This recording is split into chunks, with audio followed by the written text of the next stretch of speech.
Hola, ¿qué tal? Bienvenidos a esta nueva explicación a fondo.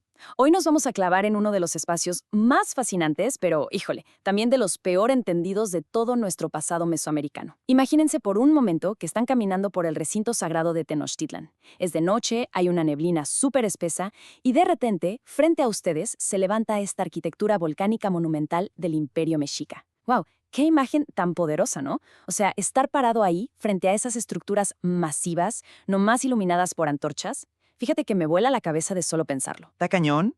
Es imponente, sin duda. Pero hoy vamos a usar la ciencia para derribar los mitos que rodean a una de estas estructuras en particular. Y para empezar, escuchen con atención este relato.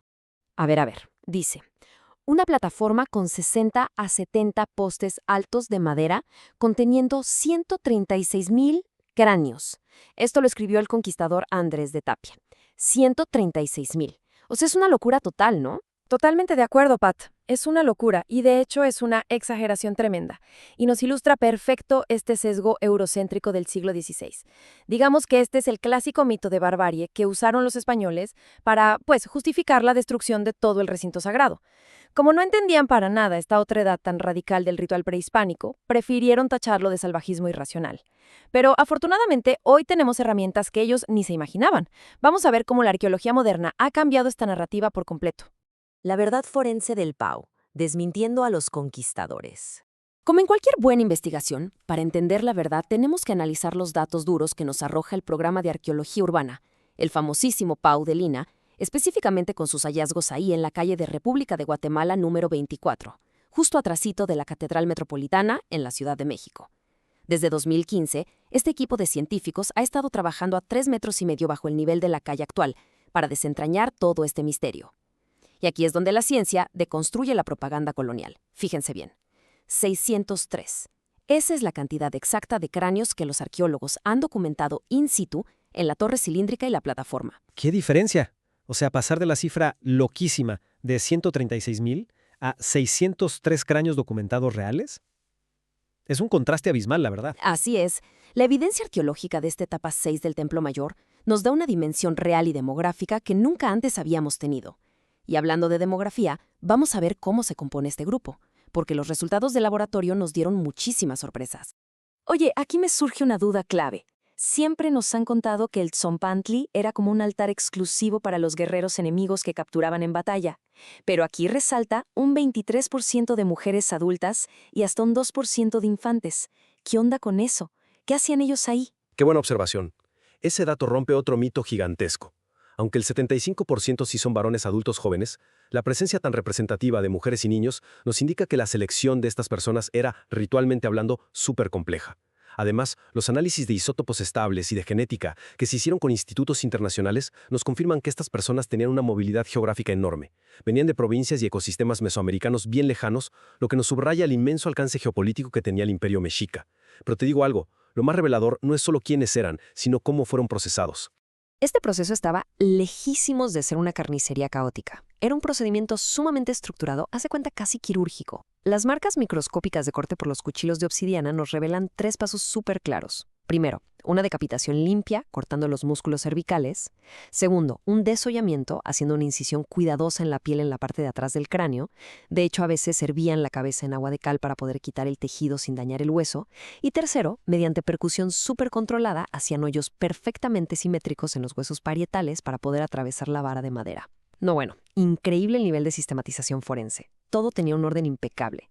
Pero a ver, con todo este nivel de precisión, la pregunta obligada es, ¿por qué? ¿Por qué los mexicas le invirtieron tanto tiempo y esfuerzo a un ritual tan elaborado? Teotihuacán y el Tonali. El origen del sacrificio. Pues para responder a esa pregunta del por qué, nos tenemos que alejar un ratito de la arqueología física y meternos de lleno en la cosmología mesoamericana. Tenemos que entender cómo veían ellos el universo. Y todo empieza con una deuda sagrada. El mito cosmogónico central de los mexicas, la famosísima leyenda de la Quinta Era, nos cuenta que en Teotihuacán los dioses se sacrificaron a sí mismos, entregaron su propia vida para que el quinto sol, que es el sol de nuestra era actual, pudiera nacer y moverse. Claro, o sea que para ellos, el universo, digamos, no era gratis. Exactamente. La humanidad entera vivía bajo una deuda vital perpetua. A esto se le llama el principio de reciprocidad cósmica o Tlaztlahuilistli. Para que el sol no se detuviera y el mundo no colapsara, los humanos tenían la obligación, tanto legal como espiritual, de devolver ese sacrificio sagrado. Y el medio para hacerlo residía en una parte muy específica de nuestro cuerpo. Y justo aquí llegamos al corazón de nuestra explicación, al verdadero cambio de paradigma, el concepto del tonali. En la antropología del cuerpo nahua, el individuo no estaba separado entre materia y espíritu como solemos entenderlo nosotros hoy. El tonali era la energía solar, el calor vital de la persona, y se concentraba principalmente en la cabeza.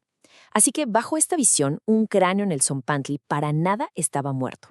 Para los mexicas, al colocar este cráneo perforado en el andamio, literalmente estaban plantando una semilla de energía. Era como una batería sagrada que se quedaba ahí flotando en el altar, irradiando calor y sosteniendo activamente el peso del amanecer de cada día. Conductor europeo contra reciprocidad mexica. ¡Qué locura! De verdad me vuela la cabeza esta revelación filosófica. Es una idea bellísima, pero al mismo tiempo es diametralmente opuesta a lo que los conquistadores españoles traían en su marco mental, ¿verdad? Totalmente. El choque cultural fue brutal y es fundamental entender de dónde venía cada quien para comprender por qué se distorsionó tantísimo la historia. Imagínense a un soldado español del siglo XVI. Cuando veía cabezas empaladas, intuitivamente lo asociaba con la picota o con las murallas de las ciudades europeas bajo medievales, donde se exhibían las cabezas de los traidores. En la visión europea, eso representaba un castigo penal secular, la deshonra eterna y la exclusión total de la sociedad. Era un teatro de terror puro. En cambio, para la cosmovisión mexica, era un acto de reciprocidad sagrada. Morir y ser colocado en el altar era un honor cósmico inmenso.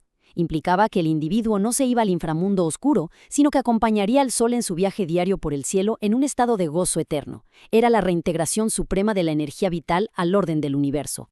Conductora, protección legal del patrimonio, cuidando a los guardianes. Oye, y dando un salto en el tiempo hacia nuestro presente, me pregunto, con toda esta carga sagrada y todo lo que representan, ¿cómo se tratan estos monumentos y restos humanos hoy en día en México? Es una pregunta súper pertinente, porque a diferencia de una investigación forense civil común y corriente, estos vestigios tienen una protección jurídica muy especial que refleja su inmenso valor para nuestra identidad.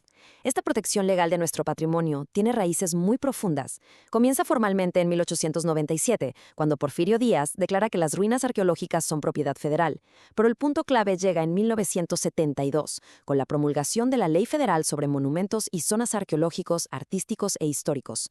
Sus artículos 2, 28 y 32 son súper importantes porque establecen que los restos humanos de las culturas prehispánicas no son simples osamentas, sino monumentos históricos inalienables. Y esta ley es tan poderosa que faculta al INAH para detener cualquier obra de construcción moderna en el centro histórico. Todo para asegurar el rescate científico de estos guardianes. Y hoy, en 2026, el PAU sigue trabajando bajo este estricto marco, asegurando que estos descubrimientos se traten con el rigor científico y el respeto patrimonial que se merecen. Así que al terminar este recorrido donde hemos visto cómo la ciencia desmonta los mitos coloniales y nos revela un sistema hipercomplejo de ingeniería cósmica, nos queda una reflexión final. ¿Qué te impacta más? ¿La idea de que para los mexicas la muerte no era el final, sino una semilla de energía para sostener al sol? ¿O el pánico de los españoles que prefirieron inventar un mito de barbarie antes que intentar entenderlo? Esperamos que esta explicación les haya dado una perspectiva completamente nueva sobre nuestro pasado. Muchísimas gracias por acompañarnos en este análisis y nos vemos en la próxima explicación a fondo.